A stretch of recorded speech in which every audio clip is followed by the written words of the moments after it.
unsaon sa paggamit kini mga mobile phone banking services. Una, gikinahanglan nga Globe subscriber ka o Globe ang imong gigamit nga SIM.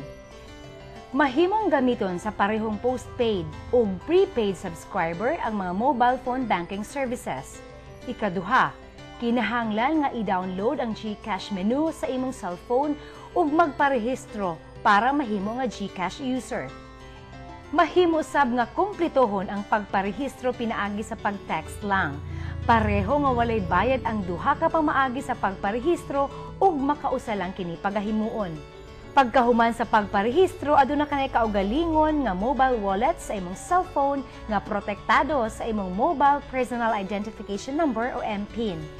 Ug kung narehistro ka na, mahimo ka nang mag-cash in.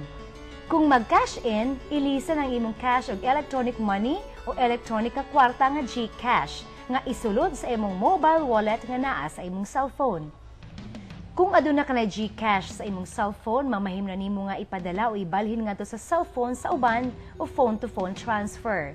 Isip, remittance o bayad sa produkto o serbisyo. Ang GCash usab mamahimong gamiton nga ibayad og mga bill sa kuryente, tubig ug uban pa. Dugang paniini, pwede usab ang GCash gamiton nga pang-load og prepaid airtime para sa imong cellphone o cellphone sa uban. Kung magpa-cash out, ilisa na imong GCash o cash o kwarta. Ipadala lang ang gusto nimo nga kantidad nga GCash gikan sa imong mobile wallet nga anaa sa imong cellphone ngadto sa mobile wallet nga anaa usab sa cellphone sa GCash outlet. Kung madawat na sa GCash outlet ang GCash nga imong gipadala, tagaan ka na og kwarta o cash tukma sa kantidad nga imong gipadala nga GCash.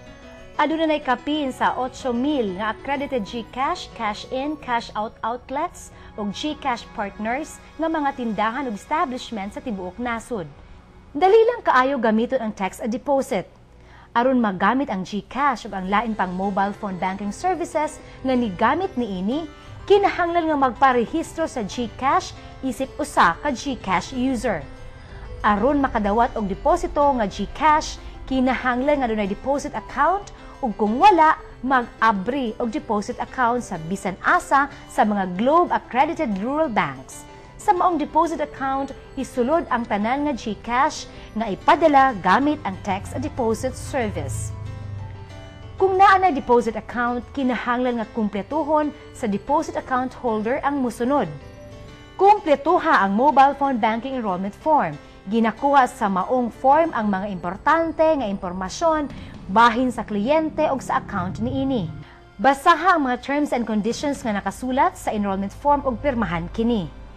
Kung nakumpleto na ang enrollment form, kinahanglan nga ipahibalo ngadto sa magpadala og deposito pinaagi sa text a deposit service ang mga mosunod nga impormasyon. Account name, account number ug ang mobile phone number sa recipient bank o Globe accredited nga bangko kung asa i-deposito o giabri ang bank account nga sudlan og GCash. Mahimo nga magpada ang mga paryente o higala sa bank account holder og GCash deposit gamit ang text a deposit service nga badawat og musulod diretsyo sa iyang account. Aron makagamit og text a deposit, kinahanglan kumplituhon sa nagapadala ang mosunod. Adto sa Globe Services Plus, pangita ang GCash menu, pangitaa og pilia ang Send GCash, i-enter ang kaugalingong 4-digit MPIN ug pilia ang OK. Mugawas na asterisk ang MPIN samtang gina-enter, kini usa ka security feature nga sama sa paggamit og ATM. I-enter ang 11-digit cellphone number sa recipient bank ug pilia ang OK. I-enter ang tukma nga kantidad sa GCash nga buot ipadala o i-credit sa deposit account nga padalhan. I-enter ang deposit instructions sa 70-character optional message field gamit ang mosunod nga format.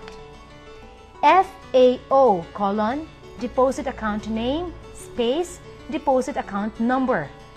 Pareho nga makadawat og confirmation message ang nagpada sa deposit nga GCash ug ang recipient bank. Pareho nga reference number nga mogawas sa duha ka message. Importante nga ma-save ang reference number o isuwat sa papel o notebook. Kini mao ang silbing kamatuoran o resibo nga nagpadala ka og deposit nga GCash pinaagi sa cellphone. Mahimo na nga i-claim o i-withdraw sa bank account holder sa bangko ang gipadala nga GCash pinaagi sa text and deposit service.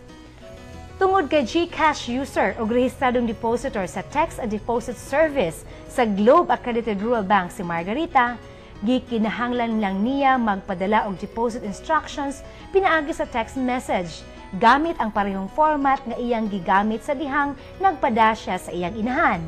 Ang kalahian lang, ang iyahang kaugalingong account name ug account number ang iyahang ibutang sa deposit instructions. Dili man makauban ug magkita-kita ang mga mahal sa kinabuhi, murag duulang gihapon sila tungod sa paspas, sayon, masaligan nga usa sa mga bag-ong mobile phone banking services ang text and deposit service. Kay mas paspas, sayon ug mas barato na ang serbisyo karon, dali na lang nato ipakita ug ipaabot ang atong pag-atiman ngadto sa atong mga hinigugma sa kinabuhi. Alang sa mga gagmay nga negosyante sama ni Margarita, gipadali ug ipasayon sa text and deposit ang pagpadagan ug pagdumala sa negosyo. Dili lang kini dali gamiton, kung dili dugang pa sa kaayuhan alang sa mga negosyante nga mudawat sa GCash isip bayad. Dala niini ang mga bag-ong pamaagi ug oportunidad aron mapauswag ug mapalambo ang negosyo. Aduna nay laing kahulugan karon ang SMS. Dili lang kini gitawag nga short messaging service, kung dili ang SMS karon pwede na usab tawagon nga send money, make money, and save money.